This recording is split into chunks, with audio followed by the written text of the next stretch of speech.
Hello ನಮಸ್ಕಾರ ಎಲ್ಲರಿಗೂ. ಹೇಗಿದ್ದೀರಿ? ಚೆನ್ನಾಗಿದ್ದೀರಿ ಅಂತ ಅಂದ್ಕೊಳ್ತಾ ನಾನು ಚೆನ್ನಾಗಿದ್ದೀನಿ ಅಂತ ಹೇಳ್ತಾ ಇವತ್ತಿನ ಲಾಗ್ ಎಲ್ಲಿಂದ ಮಾಡ್ತಿದ್ದೀನಿ ಅಂದರೆ ಬಸ್ ಸ್ಟ್ಯಾಂಡಿಂದ ಮಾಡ್ತಿದ್ದೀನಿ. ಯಾವ ಬಸ್ ಸ್ಟ್ಯಾಂಡ್ ಅಂತ ಗೆಸ್ ಮಾಡ್ತೀರಾ? ಯಾವ ಬಸ್ ಸ್ಟ್ಯಾಂಡ್ ಅಂತ ಗೆಸ್ ಮಾಡಿ, ಯಾರಿಗಾದ್ರೂ ಗೊತ್ತಿದ್ರೆ ಕಮೆಂಟ್ ಮಾಡಿ ಅಂತ ಹೇಳ್ಕೊತೀನಿ. ಹಾಗೆಯೇ ನಾನು ಇವತ್ತು ಸ್ವಲ್ಪ ಹೊರಗಡೆ ಎಲ್ಲ ಫುಲ್ ಕೆಲಸ ಇದೆ. ಫುಲ್ ಬೆಳಗ್ಗೆಯಿಂದ ಸಂಜೆ ತನಕ ಆಗ್ಬೋದು. ಏಕೆಂದರೆ ಸ್ವಲ್ಪ ತುಂಬ ವಸ್ತುಗಳನ್ನೆಲ್ಲ ತೊಗೊಳೋಕ್ಕಿದೆ. ಹಾಗಾಗಿ ನಾನು ಬಸ್ಸಲ್ಲಿ ಇವಾಗ ಬಸ್ ಸ್ಟ್ಯಾಂಡ್ ಹತ್ರ ಬಂದಿದ್ದೀನಿ. ನಮ್ಮ ಮನೆಯವರು ಅಲ್ಲಿಗೆ ಬರ್ತೀನಿ ಅಂತ ಹೇಳಿದ್ದಾರೆ. ಅವರು ಬ್ಯಾಂಕಿಂದ ಸೀದಾ ಸ್ಟ್ಯಾಂಡ್ ಹತ್ರ ಬರ್ತಾರೆ. ಯಾಕೆಂದರೆ ಅವ್ರಿಗೆ ಅಲ್ಲಿ ಹತ್ತಿರ ಅವ್ರ ಬ್ರಾಂಚ್ ಇರೋದು ಅಲ್ಲ, ಹತ್ತಿರ ಆಗುತ್ತೆ. ಹಾಗಾಗಿ ಅವರು ಅಲ್ಲಿಗೆ ಬರ್ತಾರೆ. ಹಾಗಾಗಿ ನಾನು ಅಲ್ಲಿಗೆ ಬಂದಿದ್ದರೆ ಅವರು ಬಂದು ಪಿಕಪ್ ಮಾಡ್ಕೊಬಿಟ್ಟು ಸ್ವಲ್ಪ ಎಲ್ಲ ಶಾಪಿಂಗ್ ಇದೆ, ತುಂಬ ಕೆಲಸಗಳಿದೆ. ಹಾಗಾಗಿ ತೊಗೊಳ್ಳೋಣ, ಎಲ್ಲ ಮುಗಿಸ್ಕೊಳ್ಳೋಣ ಅಂಥೇಳಿ ನಾನು ಬರ್ತಾಯಿದ್ದೀನಿ. ಸೊ ಇವಾಗ ಏನೇನೂ ಇಲ್ಲ. ನನ್ನ ಚಾನಲ್ನ ಯಾರೆಲ್ಲ ನೋಡ್ತಾ ಇದ್ದೀರಾ ಹೋಗಿ ಸಬ್ಸ್ಕ್ರೈಬ್ ಆಗಿ, ಹಾಗೆ ಲೈಕ್ ಮಾಡಿ, ಶೇರ್ ಮಾಡಿ, ಹಾಗೆ ಕಮೆಂಟ್ ಮಾಡೋದನ್ನು ಮರಿಬೇಡಿ. ಪ್ರತಿ ಸಲ ಹೇಳ್ತೀನಿ, ಪ್ರತಿ ಸಲ ಕೇಳ್ತೀನಿ. ನೋಡ್ತಾ ಇರೋರು ದಯವಿಟ್ಟು ಹೋಗಿ ನಿಮ್ಮ ಪಕ್ಕದಲ್ಲೇ ಇರೋವಂಥದ್ದು ಸಬ್ಸ್ಕ್ರೈಬ್ ಬಟನ್ನ ಪ್ರೆಸ್ ಮಾಡಿ, ಹಾಗೆ ಬೆಲ್ ಬಟನ್ ಒಂದಿದೆ ಅದನ್ನು ಪ್ರೆಸ್ ಮಾಡಿ ಅಂತ ಕೇಳ್ಕೊಳ್ತಾ ಇವತ್ತಿನ ಲಾಗ್ ಸ್ಟಾರ್ಟ್ ಮಾಡೋಣ ಬನ್ನಿ. ಇವತ್ತು ನಾನು ಎಲ್ಲಿ ಹೋಗ್ತೀನಿ ಮತ್ತು ನಾನು ಏನೇನು ಮಾಡ್ತೀನಿ, ಆಮೇಲೆ ನಾನು ಏನು ತೊಗೋತೀನಿ ಅಂತ ಎಲ್ಲ ನಿಮ್ಮ ಹತ್ರನೂ ಶೇರ್ ಮಾಡ್ಕೊತೀನಿ. ಹಾಗೆಯೇ ಮತ್ತು ನಮ್ಮ ಅಪ್ಪ ಕೂಡ ಬಂದಿದ್ದಾರೆ. ಇವತ್ತು ಏನೇನೆಲ್ಲ ತೊಗೊಳ್ತೀವಿ, ಹೇಗೆ, ಮತ್ತು ನಮಗೊಂದು ಫಂಕ್ಷನ್ ಇದೆ, ನಮ್ಮ ಊರಲ್ಲಿ ಒಂದು ಹಬ್ಬ ಇದೆ.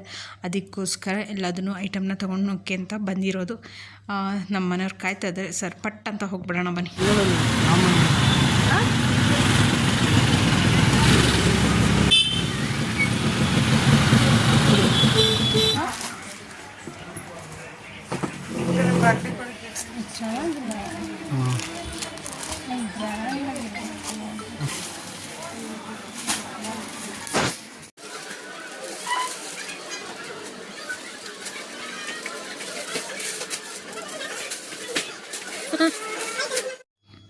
ನನಗೆಲ್ಲ ಸ್ವಲ್ಪ ಡ್ರೆಸ್ಸಸ್ ತೊಗೊಳೋಕ್ಕಿತ್ತು. ಹಾಗೆಯೇ ನಾನು ಡ್ರೆಸ್ ಎಲ್ಲ ಒಂದೆರಡು ಜೊತೆ ಡ್ರೆಸ್ ತೊಗೊಂಡೆ. ಸ್ವಲ್ಪ ನನಗೆ ಅಷ್ಟು ಕಂಫರ್ಟ್ ಅಂತ ಅನ್ನಿಸ್ಲಿಲ್ಲ, ಚೆನ್ನಾಗಿದೆ ಅಂತ ಅನ್ನಿಸ್ಲಿಲ್ಲ. ಬಟ್ ಒಂದೆರಡು ಕಲರ್ ನೋಡಿಬಿಟ್ಟು ಯಾವ್ದು ಚೆನ್ನಾಗಿದೆ ಅದನ್ನು ತೊಗೊಂಡೆ. ಹಾಗೆಯೇ ಇಲ್ಲಿ ಸ್ವಪ್ನ ಬುಕ್ ಸ್ಟೋರಿಗೆ ಬಂದಿದ್ದೀನಿ. ನಾನು ಯಾವಾಗಲೂ ನೋಡ್ಕೊಂಡು ಹೋಗ್ತಿದ್ದೆ ದಾರಿನಲ್ಲಿ. ಇಲ್ಲಿಗೆ ಬರಬೇಕು ಅಂತ ಒಂದು ಆಸೆ ಇತ್ತು. ನೋಡೋಣ ಇವತ್ತು ಹೋಗಿ, ಹೆಂಗಿದ್ರು ನಮ್ಮನೆಯವರು ಫ್ರೀ ಇದ್ದಾರೆ, ನಾನು ಫ್ರೀ ಇದ್ದೀನಿ ಅಂತೇಳಿ ಬಂದಿದ್ದೀವಿ. ಎಂತೆಂಥ ಐಟಮ್ಸ್ ಇದೆ ಗೊತ್ತಾ, ಎಷ್ಟು ಚೆನ್ನಾಗಿದೆ ಗೊತ್ತಾ. ಎಲ್ಲಿ ಏನು ನೋಡಬೇಕು, ಏನು ಮಾಡಬೇಕು ಅನ್ನೋದೇ ಗೊತ್ತಾಗಲ್ಲ, ಅಷ್ಟು ಚೆನ್ನಾಗಿರೋ ಐಟಮ್ಸ್ ಇದೆ. ಹಾಗೆಯೇ ನಾನು ಇವತ್ತು ಎಲ್ಲೆಲ್ಲಿ ಹೋಗ್ತೀನಿ ಅಲ್ಲೆಲ್ಲ ಫುಲ್ ಬ್ಯಾಕ್ಗ್ರೌಂಡ್ ಮ್ಯೂಸಿಕ್ ಇರ್ತಿದ್ದು. ಎಲ್ಲಿ ಹೋದ್ರೂ ನನಗೆ ಬ್ಯಾಕ್ಗ್ರೌಂಡ್ ಮ್ಯೂಸಿಕ್ ಇರ್ತಿದ್ದು. ಹಾಗಾಗಿ ನಾನು ಇವಾಗ ತುಂಬ ವಾಯ್ಸ್ ಓವರ್ ಕೊಡ್ತಾಯಿದ್ದೀನಿ. ಇದು ಫುಲ್ ವೀಡಿಯೋಸ್ ತುಂಬ ವಾಯ್ಸ್ ಓವರ್ ಇರುತ್ತೆ. ಹಾಗೆಯೇ ಇಲ್ಲಿ ಕಿಡ್ಸ್ಗಂತೂ ಸಿಕ್ಕಾಪಟ್ಟೆ ಚೆನ್ನಾಗಿದೆ. ಹಾಸನಲ್ಲೇ ಇದ್ಕೊಂಡು ಯಾರಿಗಾದರೂ ಬೇಕು ಅಂತ ಹೇಳಿದ್ರೆ ದಯವಿಟ್ಟು ಹೋಗಿ ವಿಸಿಟ್ ಮಾಡಿ. ಎಲ್ಲ ಥರದ ಐಟಮ್ಸು ನಿಮಗೆ ಸಿಗುತ್ತೆ. ಮತ್ತು ನಿಮಗೆ MBBS ಓದು, ಇಂಜಿನಿಯರಿಂಗ್ ಓದೋ ಸ್ಟೂಡೆಂಟ್ಸ್ಗಳಿಗೂ ಬುಕ್ಸ್ ಎಲ್ಲ ಸಿಗುತ್ತೆ. ತುಂಬ ಚೆನ್ನಾಗಿದೆ, ಒಂದು ಸಲ ವಿಸಿಟ್ ಮಾಡಿ. ಈಗ ಸ್ವಪ್ನ ಬುಕ್ ಸ್ಟೋರಿಗೆ ಬಂದಿದ್ದೀವಿ. ಸ್ವಲ್ಪ ಏನೋ ಐಟಮ್ಸ್ ಬೇಕಿತ್ತು ನನ್ನ ಮಗನಿಗೆ. ಟಿಫಿನ್ ಬಾಕ್ಸು ಎಲ್ಲ ಇನ್ನೇನು ಸ್ಕೂಲ್ ಸ್ಟಾರ್ಟ್ ಆಗ್ತಾ ಬರುತ್ತಲ್ಲ, ಹಾಗಾಗಿ ಎಲ್ಲ ತೆಗೆದು ಇಟ್ಕೊಳ್ಳೋಣ ಅಂತ ಬಂದಿದ್ದೀನಿ.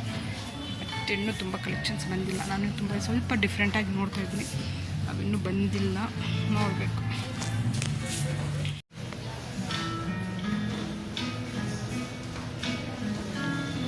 ಎಷ್ಟು ಥರದ ಬುಕ್ಗಳಿದಾವೆ ಗೊತ್ತಾ, ತುಂಬ ಥರ ಬುಕ್ ಇದೆ.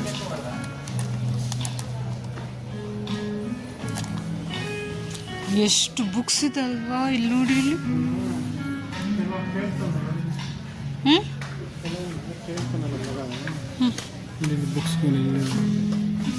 ಭಗವದ್ಗೀತೆ, ಮಹಾಭಾರತ, ಎಷ್ಟಿದೆ. ಕಿಡ್ಸ್ ಮೈಥಾಲಜಿ 1000 ರೂಪೀಸ್ ಇದೆ.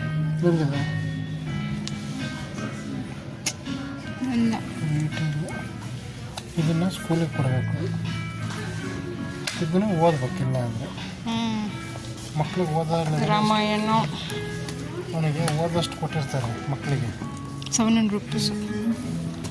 ಮಕ್ಳಿಗೆ ಎಷ್ಟು ಬೇಕು ಅಷ್ಟೇ ಇರುತ್ತೆ, ಮಕ್ಳಿಗೆ ಓದೋಷ್ಟು ಓದಬೇಕು. ಇಲ್ಲಿ ಮಗ ಇಲ್ದಾಗಲೇ ಎಲ್ಲ ಕಣ್ ತುಂಬ ನೋಡ್ಕೊಂಡು ಹೋಗ್ಬಿಡ್ಬೇಕು. ಆಮೇಲೆ ಇಲ್ಲ ಅಂದರೆ ಬರೋಣ, ಆಮೇಲೆ ಬರೋಕ್ಕಾಗಲ್ಲ. ಹಾಂ, ಬುಕ್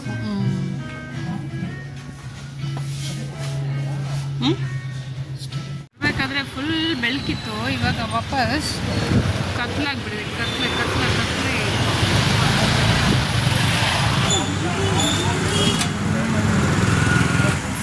ಸೈನ್ಸಿಗೆ ಬಂದಿದ್ದೀವಿ. ಇವಾಗ ಸಮ್ಮರ್ ವೈಬ್ಸ್ ಇದೆ. ಓ AC ಇಲ್ಲ. ಹಾಂ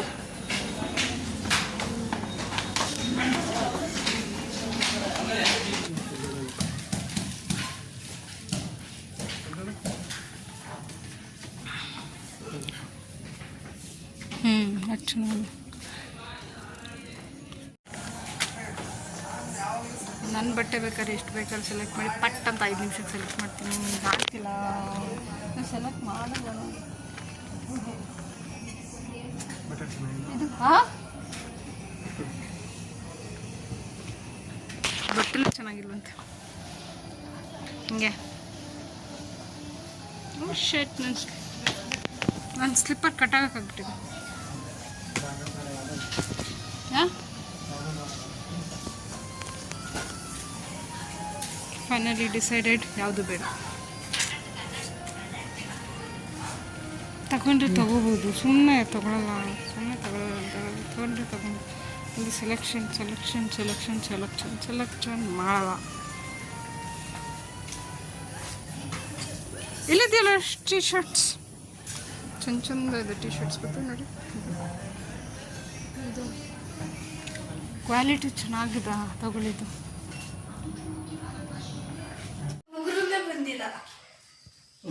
ಆ ಥರಕ್ಕೆ ಬರುದ್ರ ಮತ್ತೆ ಇನ್ನೇನಾಗುತ್ತೆ. ಎಲ್ಲಿದು ಹೋಗ್ರು ತೋರಿಸು. ನೈಲ್ಸೇ ಬಂದಿಲ್ವಾ? ಕಚ್ಚಾಕಿದ್ಯಾ ಅಂತ ನೈಲ್ಸ್ನ? ಆ ಥರಕ್ಕೆ ಕೇಳಿದ್ರೆ ವಾರಕ್ಕೊಂದ್ಸಲ ನೈಲ್ಸ್ ಬರೋದಲ್ಲ. ಆಯಿತಾ? ನಮ್ಮಪ್ಪ ಊರಿಂದ ಬಂದಿದ್ದರು. ಬೆಳಗ್ಗೆನೇ 6 ಗಂಟೆ ಆಗಿದೆ. ಇವಾಗ 6 ಗಂಟೆಗೆ ಎದ್ಬಿಟ್ಟು ಇವಾಗ ಎಲ್ಲ ಫ್ರೆಶ್ ಆಗಿಬಿಟ್ಟು ಇವಾಗ APMCಗೆ ಹೋಗ್ತಾಯಿದ್ದಾರೆ. ಊರಲ್ಲಿ ಹಬ್ಬ ಇದೆ, ಅದಕ್ಕೆ ಒಂದು ಸ್ವಲ್ಪ ತರಕಾರಿ ಎಲ್ಲ ಬೇಕಾಗಿತ್ತು. ಹಾಗಾಗಿ APMC ಇಲ್ಲಾದರೆ ಜಾಸ್ತಿ ತೊಗೊಂಬರ್ಬೋದಲ್ಲ ಅಂತೇಳಿ. ಎಷ್ಟಿದ್ರೂ ಸಾಕಾಗಲ್ಲ ಹಬ್ಬದ ಟೈಮಲ್ಲಿ. ನಾನ್ ವೆಜ್ ಮಾಡೋದು ಕಮ್ಮಿ, ವೆಜ್ ಮಾಡೋದು ಜಾಸ್ತಿ. ಹಾಗಾಗಿ ತರಕಾರಿ ಜಾಸ್ತಿ ಎಷ್ಟಿದ್ರೂ ಸಾಕಾಗಲ್ಲ ಅಲ್ವಾ. ಹಾಗಾಗಿ ಇವರೆಲ್ಲ APMCಗೆ ಹೋಗ್ತಾಯಿದ್ದಾರೆ. 3 ಜನ ಹೋಗ್ತಾರೆ. ನನ್ನ ಮಗ ಅಂತೂ 5:30ಗೆ ಎತ್ಕೊಂಡ್ಬಿಟ್ಟಿದ್ದ. ಈಗ ನಾನು ಅವಾಗೇನು ವೀಡಿಯೋ ಮಾಡಲಿಲ್ಲ, ಅವ್ರು ಹೋಗಿ ಬಂದಿದ್ದು ಯಾವುದೂ. ಈಗ ಅವ್ರು ಹೋಗಿ ಬಂದಾಯಿತು. ಈಗ ನೋಡಿ ತರಕಾರಿ ತೊಗೊಂಬಂದಿದ್ದಾರೆ. ಇಷ್ಟು ತರಕಾರಿ ತೊಗೊಂಬಂದಿದ್ದಾರೆ. ಸೌತೆಕಾಯಿ ಮತ್ತು ಟೊಮ್ಯಾಟೊ ಮತ್ತು ಹುಣಸೆ ಹಣ್ಣು, ನುಗ್ಗೆಕಾಯಿ 2-3 ಚೀಲ ತೊಗೊಂಬಂದಿದ್ರು. ತರಕಾರಿನ ಆ ಲೆವೆಲಿಗೆ ಸಿಕ್ತಂತೆ ತರಕಾರಿ. ಅಲ್ಲಿ ಕರೆದು ಕೊಡ್ತಾಯಿದ್ರಂತೆ. 10 ರೂಪಾಯಿಗೆ, 20 ರೂಪಾಯಿಗೆ, 30 ರೂಪಾಯಿಗೆಲ್ಲ ತರಕಾರಿ ಸಿಗ್ತಾಯಿತ್ತಂತೆ. ಅಷ್ಟು ಸಿಗುತ್ತೆ ಅಲ್ಲ APMCನಲ್ಲಿ. APMCಗೆ ಹೋಗಬೇಕು. ಜಾಸ್ತಿ ಈಗ ಜಾಸ್ತಿ ಎಲ್ಲ ಅಡುಗೆ ಮಾಡೋದಿತ್ತು ಅಂದರೆ, ಆಮೇಲೆ ಫಂಕ್ಷನ್ಸ್ಗಳಿಗೆಲ್ಲ ಅದು ವರ್ತು. ಅದು ಚಿಕ್ಕ ಪುಟ್ಟ ಅಡುಗೆ ಮಾಡೋರು, ಚಿಕ್ಕ ಪುಟ್ಟ ಫ್ಯಾಮಿಲಿ ಇರೋರಿಗೆಲ್ಲ ಸ್ವಲ್ಪ ಅದು ಅಂದರೆ ಅಷ್ಟು ವರ್ಕ್ ಆಗೋಲ್ಲ. ಎಷ್ಟು ನಮ್ಗೆ ಸ್ವಲ್ಪ ಇರುತ್ತೆ ತಂದುಕೊಂಡ್ರೆ ಸಾಕು. ಜಾಸ್ತಿ ತಂದುಕೊಂಡ್ರೆ ಸುಮ್ಮನೆ ಹಾಳಾಗುತ್ತೆ. ದುಡ್ಡು ವೇಸ್ಟು, ಈಚೆ ತರಕಾರಿನೂ ವೇಸ್ಟು. ಹಾಗೆಲ್ಲ ಮಾಡಬಾರ್ದಲ್ವ. ಹಾಗೆಯೇ ನೋಡಿ, ಇಲ್ಲಿ ನುಗ್ಗೆಕಾಯಿ ಎಷ್ಟು ತೊಗೊಂಬಂದಿದ್ದಾರೆ. ಬೀನ್ಸ್ ಅಂತೆ, ಗೆಡ್ಡೆಕೋಸು ಎಲ್ಲ ಫುಲ್ ಸಿಕ್ಕಾಬಟ್ಟೆ ತರಕಾರಿ ತಂದಿದ್ದಾರೆ. ಏನು ಈ ಸಲ ಹಬ್ಬ ಸಿಕ್ಕಾಬಟ್ಟೆ ಗಮ್ಮತ್ತು ಅಂದರೆ ಗಮ್ಮತ್ತು ನಮ್ಮ ಮನೆಯಲ್ಲಿ. ಬನ್ನಿ ನೀವು ಎಲ್ಲ ಹೋಗಿ ಬರೋಣ. Hi, good morning. ಬೆಳಗ್ಗೆ 5:30 ಇದ್ದಿರೋದು. ನಮ್ಮ ಮನೇಲಿ ಅಪ್ಪ ಮಗ ಎಲ್ಲ ಬಂದು APMCಗೆ ಹೋಗ್ಬಿಟ್ಟು ತರಕಾರಿ ಎಲ್ಲ ತೊಗೊಂಡು ಬಂದರು. ತರಕಾರಿ ಎಲ್ಲ ತೋರಿಸಿದ್ದೀನಿ, ನೀವು ನೋಡಿದ್ದೀರಾ. ಇನ್ನು ಹೊರಗಡೆ ಸ್ವಲ್ಪ ಏನೇನೋ ತಗೊಳಕ್ಕಿದೆಯಂತೆ ಸಾಮಾನೆಲ್ಲ. ಅದನ್ನೆಲ್ಲ ತೊಗೊಂಡು ಫುಲ್ ಅಂದರೆ ಅರ್ಜೆಂಟಲ್ಲಿ ಓಡ್ತಾ ಇರೋದು. ಸರಿ, ಇನ್ನೇನೂ ಇಲ್ಲ. ಇನ್ನು ಹೋಗ್ತಾ ಇರ್ಬೇಕಾದ್ರೆ ನಾವೆಲ್ಲ ಹೋಗ್ತೀವಿ. ಹಬ್ಬಕ್ಕೆ ಏನೇನು ಶಾಪಿಂಗ್ ಮಾಡ್ತೀವಿ ಎಲ್ಲ ತೋರಿಸ್ತೀನಿ, ಬನ್ನಿ. ನನ್ನ ಮಗ ಬಂದು ಏನು ನೋ ರಿಯಾಕ್ಷನ್. ಬಂದ, ಒಂದು ಏನು ಆಟ ಸಾಮಾನಿದೆ ಎಲ್ಲ ಆಟ ಆಡ್ಕೊಂಡು ಇದ್ದ. ಆಮೇಲೆ ಮತ್ತೆ ಇಲ್ಲಿ ಅಕ್ಕಪಕ್ಕ ಎಲ್ಲ ಮನೇಲಿ ಮಕ್ಳು ಇರ್ತಾರಲ್ಲ, ಅವ್ರ ಜೊತೆ ಎಲ್ಲ ಆಟ ಆಡ್ಕೊಂಡು ಅವ್ರ ಅಮ್ಮಗಿದ್ದಾನೆ ಅಷ್ಟೇ. ನಮ್ದು ಚಿಂತೆ. ಮಕ್ಳು ಹೆಂಗೆ ಅನ್ಸುತ್ತೆ, ಹೋಗ್ಲಿ ಬಿಡಿ, ಆಡ್ತಾ ಇದ್ದಾರೆ. ಏನಂತ ನಮ್ಮಪ್ಪಂಗೆ ಹೆಂಗೆ ಅಂದರೆ ಒಂದೇ ದಿವಸದಲ್ಲಿ ಎಲ್ಲ ಕೆಲಸ ಆಗಬೇಕು. ನಮ್ಮಪ್ಪ ಹಿಂದಿನ ದಿನ ಸಂಜೆನೇ ಹೇಳಿದ್ರು, ನಾವು ನಡಿ ಸೋನಿ ಹೋಗಿ ಬರೋಣ, ಎಲ್ಲಕ್ಕೆ ತೊಗೊಂಬರೋಣ ಅಂತೇಳಿ. ನಾನು ಇಲ್ಲಪ್ಪ ಬೆಳಿಗ್ಗೆ ಎಲ್ಲ ಆರಾಮಾಗಿ ತೊಗೊಂಡು ಹೋಗುವಂತೆ, ಆರಾಮಾಗಿರು ಅಂತ ಹೇಳಿದೆ. ಆದರೆ ಇವಾಗ ಬೆಳಿಗ್ಗೆ 6 ಗಂಟೆಗೆದ್ದು APMCಗೆ ಹೋಗಿ ಮತ್ತೆ ಇವಾಗೆಲ್ಲ ಇಲ್ಲಿ ಸಾಮಾನೆಲ್ಲ ತೊಗೊಳ್ತಾ ಇದ್ದಾರೆ. ಮನೆಗೆ ಏನೇನು ಬೇಕು ಐಟಮ್ಸ್ಗಳನ್ನೆಲ್ಲ ತೊಗೊತಾ ಇದ್ದಾರೆ. ಲೀಸ್ಟ್ ಹಾಕ್ಕೊಂಡು ಬಂದಿದ್ದಾರೆ ಮನೆಯಿಂದ. ಸೊ ಎಲ್ಲ ತೊಗೋತಾ ಇದ್ದಾರೆ. ಪಾಪ ಅವ್ರಿಗೂ ಒಂದು ಆಸೆ ಇರುತ್ತಲ್ವ, ಯಾಕೆ ಅಲ್ಲೂ ಸಿಗುತ್ತೆ ಇಲ್ಲ ಅಂತ ಅಲ್ಲ, ಇಲ್ಲಿ ಫ್ರೆಶ್ ಆಗಿ ಸಿಗುತ್ತಂತೆ, ಚೆನ್ನಾಗಿರೋದು ಸಿಗುತ್ತಂತೆ, ಎಲ್ಲರೂ ಬರ್ತಾರಲ್ವ. ಹಾಗಾಗಿ ಏನೋ ಒಂದು ಆಸೆ ಪಾಪ ಅವ್ರದ್ದು. ಅದಕ್ಕೆ ತೊಗೊಂಡ್ಲಿ ಅಂತ ನಾವು ಸುಮ್ಮನೆ ಆಗ್ಬಿಡ್ತೀವಿ. ಏನು ಮಾತಾಡೋದಕ್ಕೆ ಹೋಗಲ್ಲ. ನಾನಾಗಲಿ ನನ್ನ ತಮ್ಮ ಆಗಲಿ ಏನು ಮಾತಾಡೋದಕ್ಕೆ ಹೋಗಲ್ಲ. ಅವ್ರು ಏನು ಮಾಡ್ಕೋತಾರೆ, ಅವ್ರಿಗೇನು ಆಸೆ ಅವರು ಅದನ್ನೆಲ್ಲ ಮುಗಿಸ್ಕೊಂಡ್ಲಿ ಅಂತ ನಾವು ಸುಮ್ಮನೆ ಆಗಿಬಿಡ್ತೀವಿ. ಹಾಗೆ ಈ ವಿಡಿಯೋ ತುಂಬ ಲೆಂತಿ ಆಗುತ್ತೆ ಅಂತೇಳಿ ಈ ವಿಡಿಯೋನ ಇಲ್ಲಿಗೆ ಮುಗಿಸ್ತಾ ಇದ್ದೀನಿ. ಮತ್ತು ನಾಳೆ ಕಂಟಿನ್ಯೂ ಮಾಡ್ತೀನಿ. ನಮಸ್ಕಾರ.